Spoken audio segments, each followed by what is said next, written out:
Hello बच्चों, स्वागत है आपका टीवीआई बिहार बोर्ड में। आज है राज्य एवं राष्ट्र की आय अंतिम वीडियो। ठीक है, तो इससे पहले हमने बहुत सारे टॉपिक को कवर किया। जीडीपी, जीएनपी, एनएनपी और भी बहुत सारी चीजें, प्रति व्यक्ति आय को भी समझा था, राष्ट्रीय आय को कैसे निकाला जाता है वो भी देखा था। लेकिन आज का जो बच्चों टॉपिक है हमारे पास वो है कि राष्ट्रीय आय की गणना में क्या क्या कठिनाइयां आती है हमारे सामने, उसको काउंट करने में, पूरे देश की आय निकालने में हमारे सामने क्या क्या कठिनाइयां आती हैं। ठीक है, तो सबसे पहले हम क्या करते हैं, उन तीन मुख्य कठिनाइयों को लिख लेते हैं जो हमारे सामने अक्सर आती रहती हैं। सबसे पहला कठिनाई है बच्चों मूल्य का मापन। क्या है, यहाँ पे हम बना देते हैं हेडिंग, राष्ट्रीय आय मापन में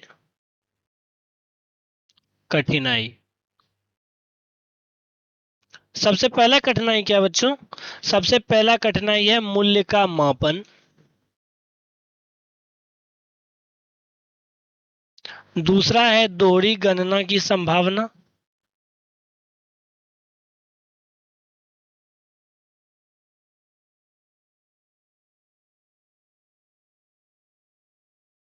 और तीसरा है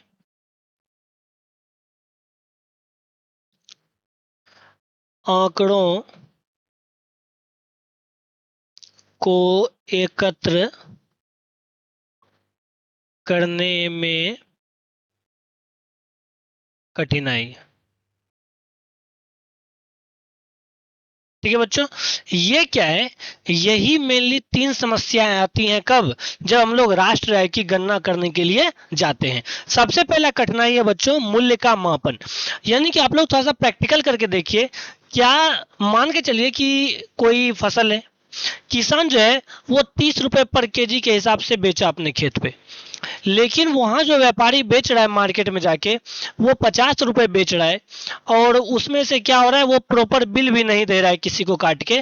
तो अब बताइए बच्चों, अगर सरकार को काउंट करना होगा तो वो तो किसान से पूछेगा कि आप कितना पैसा में बेचे थे। किसान बोलेगा हम तो 30 रुपए पर केजी में बेचे थे। लेकिन वहां जो व्यापारी बेच रहा है वो रियल में कितना केजी के हिसाब से बेच रहा है, वो 50 रुपए केजी के हिसाब से बेच रहा है। और साथ ही साथ वो उसका क्या दे रहा है, बिल भी नहीं दे रहा है। और जब बिल नहीं दे रहा है तो फिर सरकार को कभी पता ही नहीं चल पाएगा कि उस जो फसल था, मान के चलिए गेहूं था, वो गेहूं मार्केट में 50 रुपए किलो के हिसाब से बिका है। तो बताइए मूल्य के मापन में कठिनाई आई कि नहीं आई? बिल्कुल आई। हम क्या करते हैं, एक और एग्जांपल लेते हैं। देखिए बच्चों, जैसे मार्कर जो है, ये फैक्ट्री में, मान के चलिए कि ये फैक्ट्री में बनी होगी, इसका तो प्राइस फैक्ट्री में 30 रुपए नहीं होगा। इसका फैक्ट्री में प्राइस कितना हो सकता है, 10 से 15 के बीच में होगा, जब ये फैक्ट्री से बन करके निकला होगा। लेकिन हमारे आते आते इसका दाम कितना हो गया, हमसे इसका कितना दाम लिया गया था, हमसे इसका दाम लिया गया था 30 रुपए। और मुझे उसका प्रॉपर बिल भी नहीं मिला था। तो अब बताइए बच्चों, सरकार जो पूछेगी, तो सरकार किससे पूछेगी, इस मार्कर बनाने वाली कंपनी से पूछेगी कि आपका कितना सेल हुआ और आप किस हिसाब से हर एक पीस को बेचे थे। तो वो तो बोलेगा हम तो 15 रुपए के हिसाब से बेचे थे, लेकिन हमको कितना का ये पड़ा है, हमको ये पड़ा है 30 रुपए का। तो बताइए बच्चों, क्या सरकार के पास ये आंकड़ा एक्यूरेट जा पाएगा क्या, कि ये मार्कर 30 रुपए में बिक रहा है? जब ये एक्यूरेट नहीं जा पाएगा तो क्या राष्ट्रीय आय जो है वो अच्छे से निकल पाएगा क्या? नहीं निकल पाएगा। बच्चों, जो हमारा राष्ट्रीय आय, इनसे जो हमारे देश की आय है वो कहीं अधिक है। लेकिन क्या होता है कि इन्हीं सब कारणों की वजह से, अच्छा सिस्टम ना होने की वजह से क्या होता है, राष्ट्रीय आय का सटीक अनुमान नहीं लग पाता है। ठीक है बच्चों, ये तो हो गया एक प्रॉब्लम। दूसरा प्रॉब्लम आता है हमारे पास दोहरी गणना की संभावना। किसकी संभावना? दोहरी गणना की संभावना। मान के चलिए कि एक क्या है, गेहूं है। क्या है? गेहूं है। ये गेहूं 30 रुपए पर केजी के हिसाब से बिका। कहाँ पे? खेत में। खेत में गेहूं कितना के हिसाब से बिका है? 30 रुपए पर केजी के हिसाब से बिका है। लेकिन बच्चों, ये जो है आटा बन करके, पैकिंग हो करके, यानी कि आटा जो है, आटा का पैकेट बनते बनते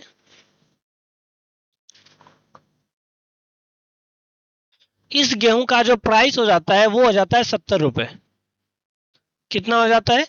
70 रुपए अगर हो जाता है तो खेत में गेहूं कितना का पड़ा था? 30 रुपए का, और आटा पैकेट में कितना का पड़ा था, यहाँ पे आटा पैकेट ये 70 रुपए पर केजी के हिसाब से बिक रहा है। अब बताइए बच्चों, सरकार को तो राष्ट्र आय निकालना होगा, तो वो तो प्रति व्यक्ति हिसाब से निकालेगा, हर एक व्यक्ति का आय जोड़ करके क्या निकालेगा, राष्ट्र आय निकालेगा। अब बताइए, किसान का भी उसके पास डाटा है, किसान के पास इतना खेत है, ये क्या किया है कि 10 क्विंटल 20 क्विंटल 100 क्विंटल इतना गेहूं ये सेल किया है, और किस हिसाब से सेल किया है, 30 रुपए पर केजी के हिसाब से सेल किया है। तो अब बताइए बच्चों, यहाँ तो सरकार के पास किसका डाटा जा रहा है, किसान का भी डाटा जा रहा है, और चूंकि किसान के साथ साथ ये फैक्ट्री भी क्या है, फैक्ट्री भी रजिस्टर्ड है। तो जब ये फैक्ट्री रजिस्टर्ड है तो इसका मतलब इसका भी डाटा किसके पास जा रहा है, सरकार के पास जा रहा है। तो अब बताइए बच्चों, सरकार के पास जो डाटा जा रहा है वो तो एक ही चीज है, वो गेहूं का ही डाटा जा रहा है, लेकिन सरकार के पास एक ही चीज कितना बार जुड़ गया है, यहाँ पे देखिए बच्चों, एक ही चीज कितना बार जुड़ गया है, यहाँ पे 2 बार जुड़ गया है। यहाँ पे टोटल जो सरकार के पास डाटा गया वो कितना रुपए का गया है, वो पूरा 100 रुपए का गया है, कि इस जो गेहूं था, इस गेहूं से कितना मिला है, कितना पैसा कमाया गया है, 100 रुपए कमाया गया है। लेकिन क्या ये रियल डाटा है, ये रियल डाटा नहीं है, क्योंकि यहाँ पर क्या हो रहा है, यहाँ पर एक ही चीज की 2 बार गणना की जा रही है। तो ये भी क्या है, हमारे सामने सबसे बड़ा एक जो दिक्कत आती है वो किसकी आती है, दोहरी गणना की आती है। उसके बाद बच्चों तीसरा पॉइंट है आंकड़ों को एकत्र करने में कठिनाई।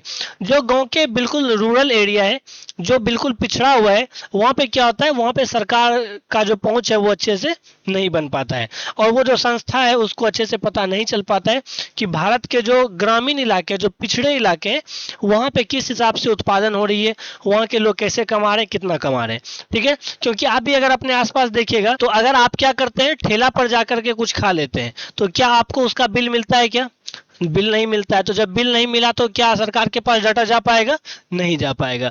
क्या मान के चलिए साप्ताहिक हाट लगता है, जो नॉर्मल गांव होता है वहां पे साप्ताहिक हाट लगता है। अब बताइए बच्चों, साप्ताहिक हाट में क्या हुआ, सब्जी बिका, तो क्या उस सब्जी का बिल काटा जाता है, तो ऐसा नहीं होता, उसका कोई बिल नहीं काटा जाता है। तो जब बिल नहीं काटा जाएगा तो क्या बताइए बच्चों, राष्ट्रीय आय का सही सही अनुमान लगेगा क्या, तो वो बिल्कुल भी नहीं लगेगा। तो ये तीसरा दिक्कत क्या है, आंकड़ों को एकत्र करने में कठिनाई आती है, क्योंकि यहाँ तो जो पूरे पिछड़े हुए इलाके हैं इसका डाटा सरकार के पास पहुंच ही नहीं पाता है।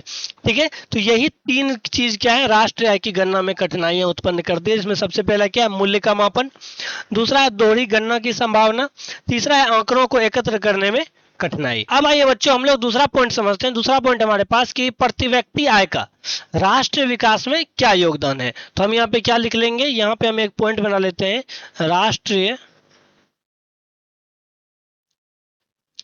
विकास में प्रति व्यक्ति आय का योगदान।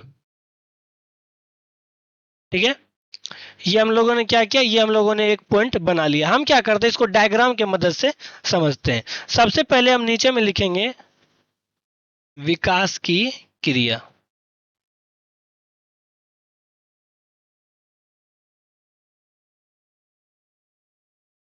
इसको क्या करेंगे, घेर देंगे। उसके बाद हम लोग यहाँ पे लिखेंगे प्रति व्यक्ति आय, इसको भी घेर देना है। उसके बाद हम लोग यहाँ पे लिखेंगे आर्थिक विकास,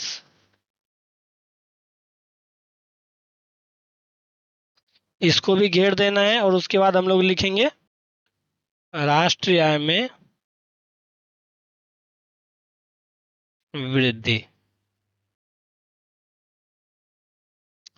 हम लोग बच्चों क्या करते हैं, इस डायग्राम को समझने का कोशिश करते हैं। अगर आप इस डायग्राम को समझ जाएंगे तो आपको क्या होगी, आपको कभी भी प्रति व्यक्ति आय का राष्ट्रीय विकास में योगदान में दिक्कत नहीं आने वाली है। यहाँ पर देखिए बच्चों, यहाँ पे क्या हो रही है, यहाँ पे विकास की क्रिया शुरुआत हो रही है, यानी कि लोग जो है वो क्या कर रहा होगा, अपना खुद का विकास करने के लिए कोई काम कर रहा होगा, उसको हम लोग क्या बोल सकते हैं, विकास का क्रिया बोल सकते हैं। तो अब जब कोई काम करेगा तो उससे उसको क्या मिलेगा, आय मिलेगा। और वो हम यहाँ पे क्या देख रहे हैं, इंडिविजुअल व्यक्ति का देख रहे हैं, एक व्यक्ति का देख रहे हैं। तो यानी कि वो कोई भी जो काम करेगा वो क्या होगा, वो उसका प्रति व्यक्ति आय होगा। और जब प्रति व्यक्ति आय होगा तो वो उसको किस में हेल्प करेगा, उसको अपना आर्थिक विकास में हेल्प करेगा। और जब इसका आर्थिक विकास सुधर जाएगा तो फिर क्या होगा, राष्ट्रीय आय में पुनः वृद्धि होगी। और फिर से क्या होगा, जब राष्ट्रीय आय में वृद्धि होगी तो राष्ट्र क्या करेगा, फिर से उसको विकास के नए द्वार, फिर से उसके लिए विकास के नए द्वार को खोल देगा। और फिर से क्या होगी, उसकी प्रति व्यक्ति आय में बढ़ोतरी होगी, उसके बाद उसका आर्थिक विकास होगा, फिर राष्ट्रीय आय में वृद्धि होगी, उसके बाद फिर से यही क्या रहेगा, क्रम चलता हुआ रहेगा। इसको हम लोग एग्जाम्पल की मदद से समझते हैं। मान के चलिए कि आप क्या हो रहा है कि आप 10,000 रुपए कमा रहे हैं। यहाँ पे हम एक नाम ले लेते हैं श्याम। श्याम क्या करता है, 10,000 रुपए पर मंथ कमा रहा है अभी करंट में। लेकिन क्या होता है, सरकार जो है इसके लिए नई स्कीम लाती है, जिसके तहत सरकार इसको फैक्ट्री खोल के देती है। अब जो है श्याम जो है अब कितना कमा रहा है, श्याम अब कमा रहा है 30,000 रुपए पर मंथ। 30,000 रुपए पर मंथ कमा रहा है। तो बताइए बच्चों, यहाँ पे इसका प्रति व्यक्ति आय में वृद्धि हुआ क्या? यहाँ पे इसका प्रति व्यक्ति आय में वृद्धि हुआ। जब ये 10,000 कमा रहा होगा उस समय इसको क्या हो रही होगी, थोड़ी सी दिक्कत हो रही होगी। लेकिन जब ये 30,000 रुपए कमा रहा है तो बताइए अब क्या है, दिक्कत खत्म हो चुकी है। तो अब इसका आर्थिक विकास हुआ कि नहीं हुआ? इसका आर्थिक विकास होगा। और जब श्याम का आर्थिक विकास होगा तो फिर बताइए बच्चों, वो देश का विकास होगा कि नहीं होगा? आप लोग बोलेंगे बिल्कुल सर होगा। और जब देश का विकास होगा तो बताइए बच्चों, फिर से देश क्या करेगा, नई नई चीजों में इन्वेस्ट करेगा। और जब नई चीजों में इन्वेस्ट करेगा फिर उससे क्या बढ़ेगी, प्रति व्यक्ति आय बढ़ेगी। और फिर से क्या होगा, आर्थिक विकास होगा। और ये क्रिया क्या होगा, हमेशा चलता हुआ चला जाएगा। ठीक है, तो उम्मीद है बच्चों कि आपको समझ में आ गया होगी प्रति व्यक्ति आय का राष्ट्रीय आय के विकास में क्या योगदान है। ठीक है, तो ठीक है बच्चों, अब मिलते हैं नेक्स्ट चैप्टर में नए वीडियो के साथ। तब तक के लिए बाय बाय, टेक केयर।